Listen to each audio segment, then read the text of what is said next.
The Royal Magic Academy of Tist exploded into chaos that very morning. Without any warning, the super genius, rare in human history for a century, the idol of all junior brothers, the dream lover of all junior sisters, the future arch-arcanist, 9th tier, had vanished into thin air. He was nowhere to be found, not in his arcane tower, not in the academy library, not even in the girls' dormitory.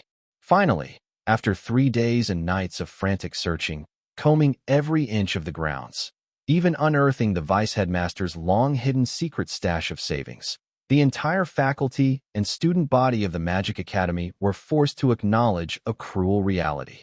The legendary, radiant, revered Rob Yell Hallstein Rex was gone. The atmosphere at Tist Royal Magic Academy these past few days had been bizarre. Students whispered and gossiped in every corner, and even the usually stern-faced professors couldn't resist joining in. Mages were generally a proud bunch, especially at a prestigious, centuries-old institution like Tist. Both teachers and students typically maintained an unflappable demeanor. Composure is a mage's essential quality. This phrase was constantly on the vice-headmaster's lips, used to admonish newly enrolled students who acted rashly. Even events considered momentous by ordinary folk, like royal succession or a new king's coronation, didn't necessarily capture every mage's attention. After all, the likelihood of producing bookworms or academic fanatics within the mage community wasn't insignificant, and many were utterly clueless about politics. But today, almost every mage wore an expression of facing a dire threat. Even several old recluses who usually holed up in their towers were stirred, making an unprecedented joint appearance on campus that afternoon. Most people couldn't remember the last time these lofty mages had displayed such palpable tension. Within Tist Academy, the girls' eyes brimmed with worry, while the boys clenched their fists in silent resolve. I know. There must be enemies who fear and envy Senior Rob's talent. They couldn't bear to watch him grow, so they sent agents to infiltrate our academy and abduct him, someone declared with conviction. The crowd collectively gasped. To silently snatch away humanity's future hope right under the noses of the headmaster, vice-headmaster, and dean of academics. What level of power must the perpetrator possess? Shadow stalkers? Deep elves? Or perhaps the Godkin? Whoever it was, they must be 9th tier. And worse, the enemy might not have sent just one 9th tier expert, because only such an extravagant lineup could have evaded the senses of Headmaster Steins, himself a 9th tier arch-arcanist, and the legendary magical array buried beneath Tist Royal Magic Academy. It was said this array was built 700 years ago by 12 arch-arcanists working together, designed to protect young mages during times of war. Judging by its performance over the following centuries, it had lived up to its reputation. Since its construction, this array had never been breached from the outside. Successive headmasters had continuously repaired, patched its vulnerabilities, and occasionally added new functions. In short, by now, the array was practically an impregnable fortress. Coupled with the personal presence of Arch-Arcanist Steins, the claim that the enemy had more than one 9th tier expert wasn't just sensationalist nonsense. However, Headmaster Steins himself clearly did not subscribe to this theory. The headmaster stared at the little turtle playing blissfully in its fishbowl, his face ashen. Opposite him, the vice-headmaster and the dean of academics wore equally grave expressions, though the dean's gaze held a flicker of something like incredulous amusement. They were all gathered in Rob's arcane tower, but the 3 men inside had been silent for a long time. Especially Headmaster Steins. Even sitting quietly, the pressure emanating from a 9th tier arch-arcanist was palpable, making the 2 8th tier grand arcanists feel somewhat oppressed. The dean began to long for the supremely comfortable bed in his own tower, and the barrel of exquisite elven wine beneath it. Fortunately, the headmaster finally broke the prolonged silence. What do you make of this? Reckless. Utterly reckless. Vice-Headmaster Derman was genuinely furious this time. The old man's beard seemed about to bristle with anger. Does he have any idea what he's doing? Does he think that just because he's hailed as a future arch-arcanist, he can run off wherever he pleases? Does he know how many people across this continent dream of killing him? The moment news leaks that he sneaked out of Tist Royal Magic Academy, it's like screaming to the powerful of other races, "Come kill me! Come kill me!" That boy, a mere 6th tier quasi-arcanist, is nothing compared to seasoned veterans who've been renowned for years. He's practically courting death. No, we must find him before anyone else does and drag him back. The dean of academics scratched his head, murmuring admiringly, but his comments were directed at the little turtle on the table. Impressive, truly impressive. This is the first time I've seen anyone break your grand tracking spell, Headmaster, without you noticing. Truly worthy of being hailed as a super magical genius, rare in human history for a century. The concept is brilliant. But, having said that, this is probably the most useless 6th-tier magic I've ever seen in my life. Aside from transferring your grand tracking spell onto this turtle, it seems completely pointless. Frankly, this newly invented 6th-tier spell of his is a disgrace to the magical world. The dean wasn't exaggerating. Most mages could only passively receive knowledge, learning spells left behind by predecessors. Many never managed to create a spell of their own in their entire lives. Rob was hailed as humanity's hope for a reason. Besides his unparalleled advancement speed, his depth of understanding of magic put many older mages to shame. But even for a super genius like Rob, creating a spell wasn't easy. It demanded immense effort and time, especially for a 6th-tier spell, which fell into the high-tier category. The guy had probably been working on this since advancing to Quasi-Arcanist. The dean couldn't help but marvel at the lengths the kid had gone to escape. Considering the grand tracking spell was a 7th-tier spell cast by the headmaster himself, cracking it with a mere 6th-tier spell was extraordinarily difficult. Others wouldn't even dare think about it. Even for Rob, it was a tough puzzle. So, the kid had ultimately resorted to a clever trick.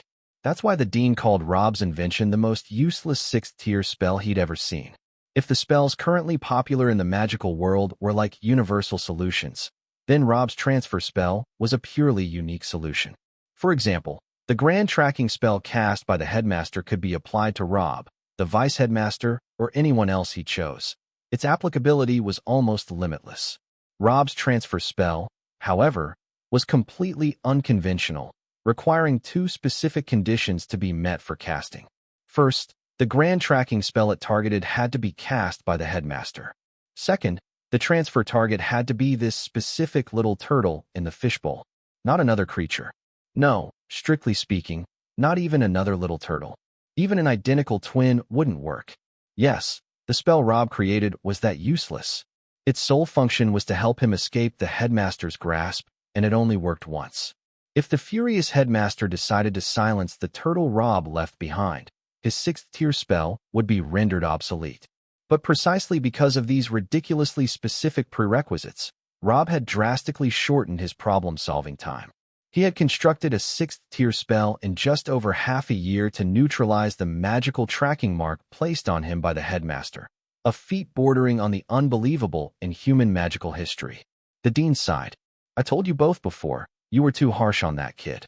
He was either undergoing brutal special training in your towers or meditating in his own.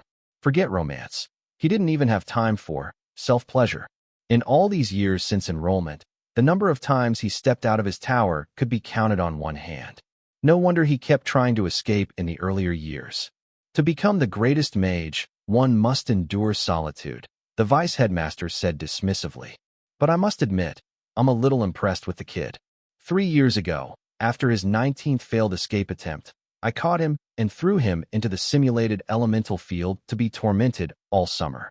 After he came out, he never showed the slightest hint of wanting to run away again. He bided his time until he became a quasi-arcanist, then specifically spent time creating this absurd spell to counter the headmaster. Well done. This escape was indeed meticulously planned. He successfully fooled us all. Headmaster Steins gave a cold laugh. Meticulous? So what? A 6th-tier levitation spell can cover, at most, 100 miles a day. I've already sent word to Richard, commander of the 2nd Night Regiment, to send men after him. Calculating the time, they should have caught him by now. Huh. I was worried the training regimen lately might have been too much. Seeing him so full of energy reassures me. Derman, once that boy is back, initiate the devilish trial we prepared for him. The dean shuddered inwardly, silently expressing sympathy for the genius youth named Rob. Truly, provoking a 9th-tier arch-arcanist was never a wise choice at any time. When Headmaster Steins and Vice Headmaster Derman received the message sent overnight by Commander Richard, their expressions were a sight to behold. He hadn't been caught. How was that possible? Admittedly, the target was a bona fide 6th-tier quasi-arcanist. While Headmaster and Vice Headmaster constantly mocked this level as weak on the Dawn continent, it genuinely placed one among the ranks of powerful individuals. Especially considering Rob's monstrous talent and the inhuman, close-quarters training inflicted on him for years by two old monsters whose combined age exceeded 2 centuries. His strength couldn't be measured by tier alone.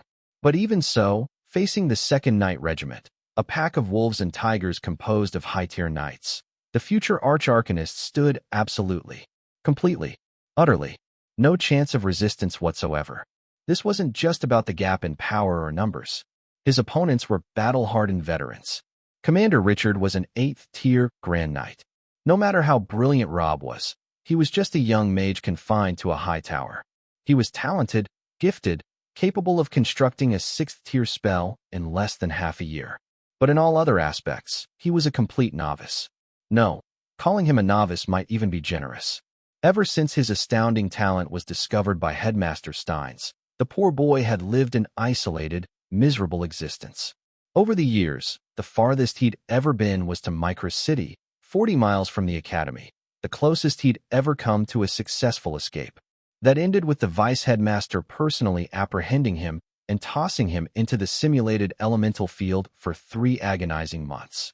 His ability to advance from 5th-tier Grand Mage to 6th-tier Quasi-Arcanist in just 3 years was inseparable from that brutal training. However, the experience itself was utterly terrifying. Rob would involuntarily shiver whenever he recalled it. Countless nights, the young man would jolt awake from nightmares, weeping silently at the crescent moon outside his window, sighing over his misfortunes. Nearing 20 years old, the future Arch-Arcanist hadn't even held hands with the opposite sex. He was as innocent as a blank sheet of paper. Rob, the ideal partner and dream lover of countless junior and senior sisters, was actually a complete rookie in romance. If this news got out, it would drop jaws everywhere. And it wasn't just romance. Rob's general knowledge outside of magic was astonishingly lacking. During one escape attempt, perhaps because the sun overhead was too scorching, the future Arch-Arcanist lost his sense of direction. After wandering in a huge circle, he somehow ended up back at the Magic Academy, much to Vice Headmaster Derman's exasperated amusement. In short, at this level, by any measure, there was simply no conceivable way he could have escaped the grasp of the Empire's elite knight regiment.